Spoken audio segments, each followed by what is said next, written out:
Hey everyone, and thanks for jumping back into the cryptoverse. Today, we're going to talk about Ethereum, and we're going to be providing a general market update. If you guys like the content, make sure you subscribe to the channel, give the video a thumbs up, and also check out the sale on the premium list at intothecryptoverse.com. Let's go ahead and jump in. So, Ethereum, as you guys know, as painful as it's been, we've now been range bound for quite a long period of time, and we're looking at about a year now of Ethereum just being between more or less $2,000 to $4,000. And one of the interesting things is despite all the negative sentiment, um, still $2,500. So that's at least something going for us, which is nice. But in terms of providing a general market update, we are still trailing below the bull market support band for Ethereum. Okay, now we've seen this type of market conditions before. Okay, there's a number of times where this has happened. Most recently, actually back over here in mid 2021, we're also below it over here and over here, and in 2018 and even in 2016, right? The end of 2016. So there's been plenty of times when we're below it. And the problem is when we're below it, we know that the Ethereum Bitcoin valuation can bleed. Okay, when Bitcoin's below its bull market support band. And you can see Bitcoin dropped below its bull market support band on the week of November 29th. And ever since then, the Ethereum Bitcoin valuation has been bleeding. Okay, so I want to talk about a couple of scenarios here, and hopefully you can manage your portfolio accordingly. One of the things that we've mentioned before are some of the longer term moving averages for the asset class, not just these weekly moving averages, but one of the ones we can look at are like monthly moving averages. So the 20 and 21 period moving averages, but rather than the weekly, we'll look at it on the monthly, and this is what you get. One of the interesting things is that we've been here a number of times. Okay, most recently, the last time where this was coming up from underneath and we were rejected off of this was right here. What's interesting is after coming down to this level, we actually had to push back up to the top. There was also another time before that when it happened as well, arguably. We don't have the data for it, but you can imagine that if you just sort of extended this out right here, we were coming up to it as well if we had the data going back, and then we ultimately went much higher. So, what does that really mean in the short term? Well, right now, if you're curious where these ranges are from, the lower range is from around like 22 to 2300. So there's some value. I think there's some value there. Obviously, if the floor falls out from this level, then you're looking at a longer term bear market. But there's certainly some value buying going on, I think, at the lower $2,000 range. And what's interesting is if we get that push back up, the question is, can it get back above the bull market support band? Okay, we have two instances. Really, one, it did not, right? We had a wick above it, but we did not actually sustain it and hold it as support. And then over here, if you just arguably extend this out, noting that this, these monthly moving averages would come down like this if we had price data going back far enough, we actually got back above it.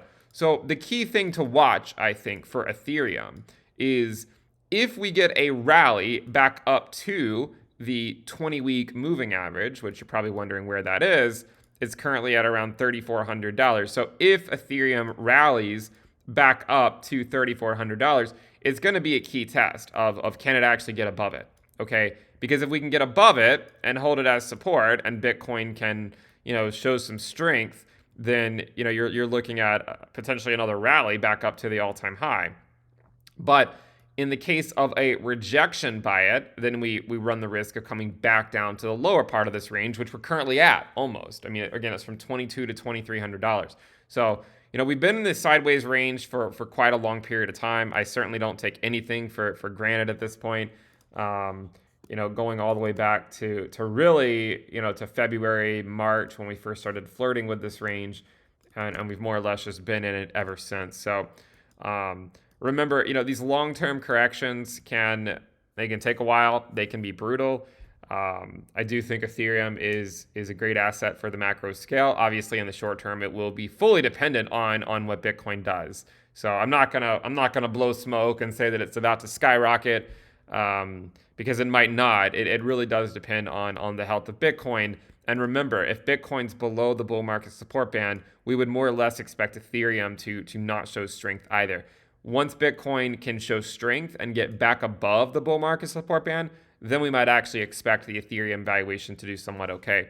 When looking at the Ethereum Bitcoin valuation, one of the interesting things, the people who have followed this channel for a longer term might remember this, is the 20-month moving average. We used to follow this a lot. This isn't really the first time. We spoke about it a lot back over here. And the thing is this moving average, once upon a time, held a lot of resistance. And then once upon a time during this capitulation, it held a lot of support. It also held support here in December of 2017, and it also held support in April of 2018. But then ultimately it rolled over and gave out. So the question is Ethereum going to try to hold support on this level? If you're curious what that level is, it's currently around 0.054. So I'm not saying if the Ethereum Bitcoin valuation is going to drop to 0.054, but if it does, I would be looking for a potential bounce off of that level like we've seen in the past. We've seen this level hold support multiple times. We've seen it hold resistance multiple times. And so the 20-month moving average is at least something I think that's worth following for the Ether Bitcoin valuation. Okay, and I'm just trying to move this one over here so you can kind of see those support and resistance levels of that 20 month moving average. And currently, again, it's at 0.054. So a lot going on right now in terms of people taking some money out of markets, not only in crypto, but also in the stock market as well. We are certainly risk off. This is not a great environment for risk on assets like cryptocurrency. So we've been seeing, things like stocks and crypto bleed over the last few months. So I just wanted to come on here and provide, just a general update, even though the market is relatively boring and there's not a whole lot to really add on what we've said in the past.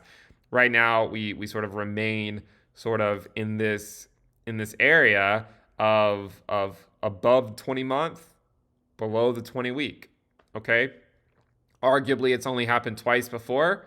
If you sort of extend this out, once here where it broke up, and once here where it broke down.